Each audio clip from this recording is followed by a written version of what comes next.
आज विपक्ष से बीजेपी में आए नेताओं के भ्रष्टाचार के आरोप धुले। 25 में से 23 को राहत। नमस्कार, मैं हूं रचना सिंबल। जिस प्रधानमंत्री के नेतृत्व में दूसरे दलों के भ्रष्टाचार के आरोपी बीजेपी में जमा हो रहे हैं, उनका हर रैली में यह कहना कि वे भ्रष्टाचार से लड़ रहे हैं, इससे बड़ा जुमला और क्या ही हो सकता है।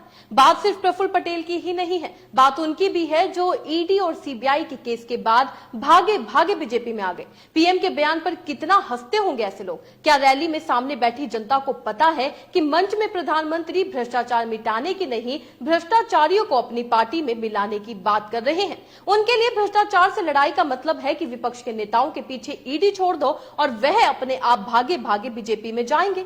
अभी तक घोटालेबाज पकड़े जाते थे तो जेल जाते थे, उन्हें कोई पार्टी अपने में शामिल ही नहीं करती थी, लेकिन बीजेपी ने अलग ही माफीनामा स्कीम शुरू कर दी है। ईडी की जांच शुरू होती है और फिर यह लोग बीजेपी में आ जाते हैं। झूठ का बवंडर अब इतना बड़ा हो गया है कि अब जनता को पता चलने में ही 20 साल लग जाएंगे कि यह सब हुआ जब वह धर्म की राजनीति में अपना आपा खो चुकी थी।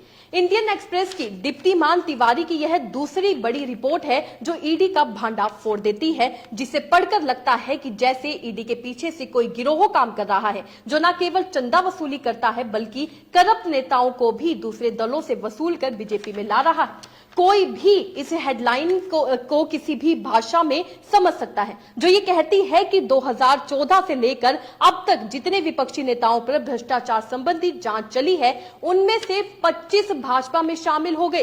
ध्यान से देखिए इस रिपोर्ट को। जो 25 बीजेपी में आए उनमें से 23 को किसी ना किसी प्रकार की राहत मिली, या तो जांच बंद हो गई या तो जांच ठंडे बस्ते में चली गई। इनमें से 10 कांग्रेस से बीजेपी में आए, एनसीपी और शिवसेना से 4-4, टीएमसी के 3, टीडीपी के 2, सपा और वाईएसआर कांग्रेस के 1-1 सांसद बीजेपी में आए।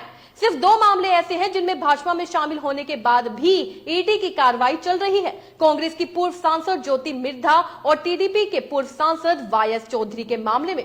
इसके अलावा शुभेंदु अधिकारी, अजित पवार, मुकुल रॉय, हार्दिक पटेल, प्रवीण धेरकर, नारायण राणे, बीएस येदियुरप्पा, जतेंद्र कुमार, प्रफुल्ल पटेल, हेमंत बिस्वा शर्मा, अशोक चौहान समेत कई ऐसे नेता हैं। 2022 से 2023 के बीच महाराष्ट्र में ईडी खूंखार हो गई थी। उस दौरान महाराष्ट्र में सबसे अधिक नेता बीजेपी में आए और वहां बीजेपी की सरकार बन गई। इस दौरान एकनाथ शिंदे शिवसेना से, अजित पवार एनसीपी से अलग होकर भाजपा के गठबंधन में शामिल हुए।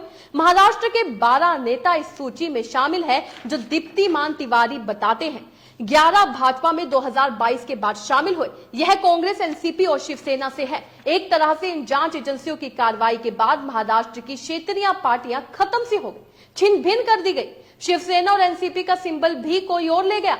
अब पता चल रहा है कि ईडी के जरिए बीजेपी ने किस तरह से राजनीतिक मैदान साफ किया है। निश्चित रूप से यह अपने आप में विधायक सांसद वसूली का मामला और गिरोह लगता है। अब पता लग रहा है कि प्रधानमंत्री मोदी के नेतृत्व से प्रभावित होकर यह विधायक सांसद बीजेपी में नहीं जा रहे हैं बल्कि ईडी से थर-थर कांपते हुए बीजेपी में जा रहे हैं। इन भगोड़ों के लिए ईडी ही उनका नेतृत्व है और प्रधानमंत्री कहते हैं कि ईडी ने कभी केस बंद ही नहीं किया, यह जानते हुए भी कि प्रफुल्ल पटेल के खिलाफ 8,000 करोड़ रुपए का भ्रष्टाचार का मामला सीबीआई ने बंद कर दिया। अजित पवार के खिलाफ मामला बंद हुआ है। प्रधानमंत्री फिर भी कहते हैं कि ईडी केस बंद नहीं करती।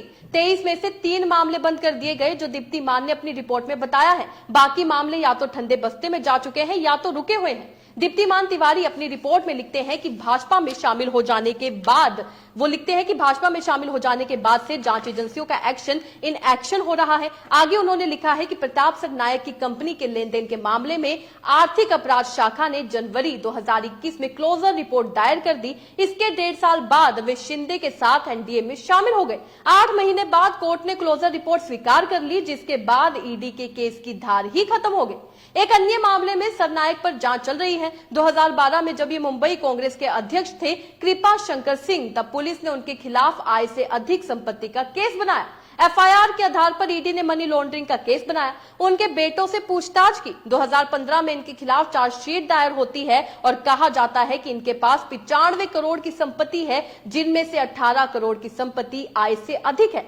चार्जशीट बिना विधानसभा स्पीकर के मंजूरी के दाखिल की गई थी, इसलिए कोर्ट द्वारा डिस्चार्ज कर दी जाती है। 2019 में कृपा शंकर सिंह कांग्रेस से इस्तीफा देते हैं, 2 साल बाद भाजपा में शामिल हो जाते हैं। आज की तारीख में ये केस बंद हो चुका है, सब कुछ आपकी आंखों के सामने है। भ्रष्टाचार को लेकर प्रधानमंत्री का ये झूठ इस तरीके से पकड़ा जा रहा है, फिर भी वे बोल रहे हैं कि भ्रष्टाचार के खिलाफ लड़ाई लड़ रहे हैं। ईडी केस बंद नहीं करती है, कैसे कह देते हैं? शायद इसलिए क्योंकि उन्हें पता होगा कि हिंदी भाषा का संपादक या अखबार का मालिक इस खबर को विस्तार से छापेगा ही नहीं।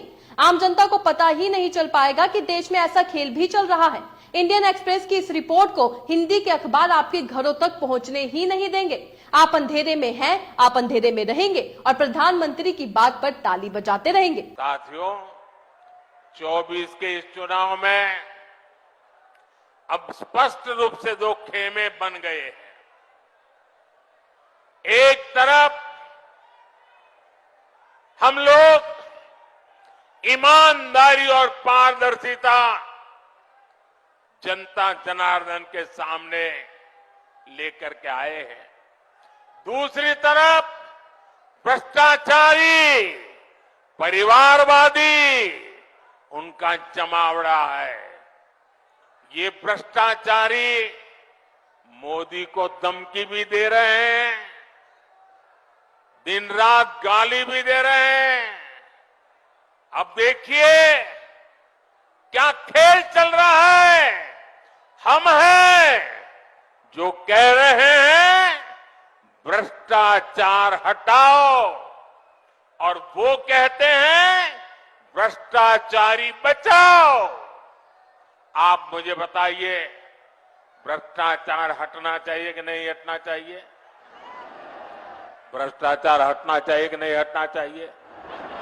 भ्रष्टाचार से मुक्ति मिलनी चाहिए कि नहीं मिलनी चाहिए?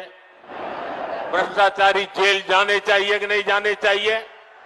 भ्रष्टाचारियों को सजा होनी चाहिए कि नहीं होनी चाहिए? ये देश की आवाज है। हर भ्रष्ट पर कार्रवाई जारी रहेगी। और तीसरे टर्म की शुरुआत में अब 2-2.25 महीने बाकी रहे हैं, बहुत कम समय बाकी रह गया है। तीसरे टर्म में भ्रष्टाचार पर और तेज प्रहार होगा, ये मैं आपको गारंटी देने आया हूं। ये अपने आप में भारत की राजनीति का सबसे बड़ा घोटाला है। एक तरफ ईडी और आईटी के छापे के बाद कंपनियां बीजेपी को 2400 करोड़ का चंदा देती हैं। दूसरी तरफ केंद्रीय जांच एजेंसियों के छापे के बाद विरोधी दल के नेता सैकड़ों की संख्या में अपनी पार्टी को छोड़कर बीजेपी में शामिल हो जाते हैं। पैसा और नेता दोनों की वसूली हो रही है। ये दल बदल नहीं, वसूली है। नेता वसूले जा रहे हैं। ऐसा तो भारत की राजनीति में आज तक नहीं हुआ है। और ये पोल खोली है इंडियन एक्सप्रेस की इस रिपोर्ट ने। दीप्तिमान तिवारी की जो रिपोर्ट है, ये साफ तौर पर बताती है किस तरीके से 25 ऐसे नेता हैं जो भाजपा में शामिल हुए हैं, जो जिन पर भ्रष्टाचार का आरोप था। उनमें से 23 नेताओं के जो मामले हैं वो ठंडे बस्ते में जा चुके हैं, या फिर कईयों के मामलों को बंद ही कर दिया गया है, या कईयों के मामलों को रोक दिया गया है। सिर्फ 2 ऐसे मामले हैं जिन पर कार्रवाई आज भी चल रही है, वहीं 23 का अता पता नहीं है। आप सभी इन सभी के नाम जानते हैं। वहीं उनकी रिपोर्ट में भी जो है ये नाम दिखाए गए हैं, आप देख सकते हैं। पवार का नाम है, पटेल का नाम है, साथ ही में शुभेंदु अधिकारी का नाम है, और अशोक चौहान की बात आप जानते हैं। वहीं नवीन जिंदल जो हाल ही में बीजेपी को उन्होंने चुना है। प्रफुल्ल पटेल के बारे में भी आप जानते हैं, 8000 करोड़ का जो घोटाले का आरोप उन पर लगा था। सवाल ये उठता है कि जैसे ही ये नेता बीजेपी में चले जाते हैं, आखिर ये मामले ठंडे बस्ते में क्यों चले जाते हैं? क्या ये बीजेपी की साजिश है? क्या ये बीजेपी का मंत्र है कि दूसरे नेताओं को अपनी पार्टी में शामिल करने का ये मंत्र है बीजेपी का? आपको क्या लगता है? अपने राय भी कमेंट में लिखकर जरूर बताइएगा। इसी तरीके से देश और दुनिया से जुड़ी हर छोटी सी बड़ी अपडेट के लिए FBN यानी फ्रंटलाइन ब्रेकिंग न्यूज के साथ बने रहिएगा। धन्यवाद।